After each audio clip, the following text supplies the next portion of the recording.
Paratë e ardhura nga kokaina pastrohen përmes zyrës e cila është një agjenci udhëtimesh në Lucern. Kështu e nis artikullin gazeta zvicerane Aargauer Zeitung, ku zbërthen skemën si grupet kriminale pastrojnë milionat në Tiranë.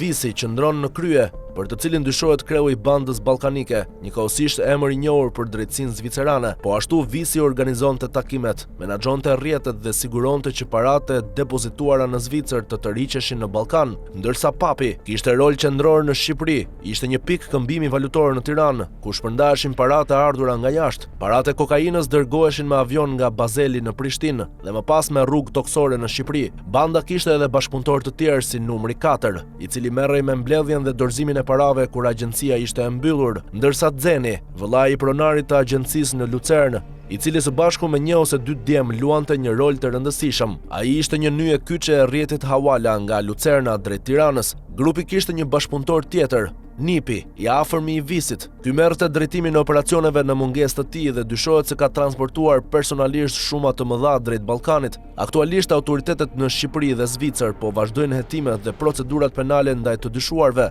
Visi ndodhet në paraburgim në Zvicër, që nga viti 2024 dhe pritet të dalë në gjyq, ndërsa papi ndodhet në burg në Shqipëri në pritje të procesit. Artikulli i Medias. Shkruaj burimit. Burimi e di çfarë duhet dhe unë i flas me babin. Këtë e ka thënë Visi në një bisedë telefonike të përgjuar me një klient të quajtur Arjan. Ky i fundit donte të transferonte në mënyrë diskrete një sasi të madhe parash nga Zvicra në Shqipëri. Në lojë është një grup kriminal që dyshohet se ka pastruar miliona euro para droge përmes një agjencie udhëtimesh në Lucern. Visi ishte koordinatori dhe dyshohet kreu i bandës ballkanike. Mediat shqiptare kanë zbuluar së fundmi detajet të reja për grupin, i cili komunikonte përmes shërbimeve të enkriptuara si Sky ECC. Këto të dhëna plotësojnë figurën me kode dhe nofka. Visi, koka e organizatës, e gjithë struktura së rrjeti i drogës, ashtu edhe transferimi i parave drejtohej nga sipas hetuesve nga Visi. Ai është djali i një biznesmeni të njohur me lidhje ndërkombëtare, sidomos në SBA. Baba i tij konsiderohet nga disa si kreu i organizatës, por ai vetë mohon çdo përfshirje. Visi ishte gjithashtu aktiv në sistemin Hawala. Ai siguronte që paratë depozituara në Lucern të mund të tërhiqeshin në Prishtinë ose Tiranë. Në një rast të përgjuar ai ka deklaruar se sistemi funksiononte edhe në drejtim të kundërt nga Shqipëria në Zvicër dhe se dispononte rreth 2 milion franga që mund t'i paguante. Ai konsiderohet gjithashtu koordinatori kryesor i disa rrjeteve të drogës në Zvicër. Përfaqësuesit e këtyre rrjeteve takoheshin rregullisht dhe ai përcaktonte planet e udhëtimit, kohën dhe rendin e takimeve sipas hetimeve. Brenda bandës kishte disiplinë të fortë organizative. Një pjesë e rrjetit operonte edhe nga Grenchen në Zvicër. Në strukturën e Lucernës, papi kishte një rol qendror në sistemin Hawala, një sistem informal transferimi parash. Përmes këtij sistemi të ardhurat nga droga dërgoheshin nga Zvicra në Ballkan përmes agjencisë së udhëtimeve. Papi drejtonte një pikë këmbimi valutor në Tiranë, ku këto para paguheshin. Paratë që përfundonin në Tiranë shpesh dërgoheshin me avion nga Bazeli në Prishtinë dhe më pas me rrugë toksore në Shqipëri. Pas arrestimit të kurrierit Burim, papi thuhet se ka kryer vetë disa transportime. Ai ishte në kontakt të vazhdueshëm me Visin për koordinimin e dërgesave.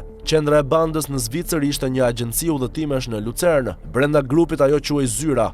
Ajo i përkiste një biznesmeni kosovar dhe djemve të tij, të cilët gjithashtu janë të akuzuar. Familja zotëron disa kompani në Zvicër, përfshirë edhe në sektorin e pasurive të paluajtshme. Në Zyrë dorëzoheshin paratë e drogës, vetëm nga komunikimet përmes Sure Spot dhe Signal. Prokuroria Federale ka dokumentuar depozita prej mesatarisht rreth 60.000 franga në ditë. Më shumë se 40 korrier droge dyshohet se kanë dorëzuar para aty. Fakti që Zyra kishte një deg të drejtuar nga një nga djemt në aeroportin e Bazelit nuk është rastësi. Paratë nga aktivitetet e drogës shpesh transportoheshin me avion drejt Kosovës. Më pas banda i zhvendoste paratë përmes sistemit Hawala në Ballkan. Komisioni ishte rreth 6% dhe ndahej mes Visit dhe Zyrës. Kur Zyra ishte e mbyllur, paratë mund të dorëzoheshin tek numri 4, pronari një firme pastrimi në zonën e Lucernës. Ai konsiderohej i besuar i Visit dhe i familjes së tij dhe është gjithashtu i akuzuar. Numri 4 mblidhte para nga disa pika të trafikut të drogës për organizatën e Visit dhe i sillte në agjenci.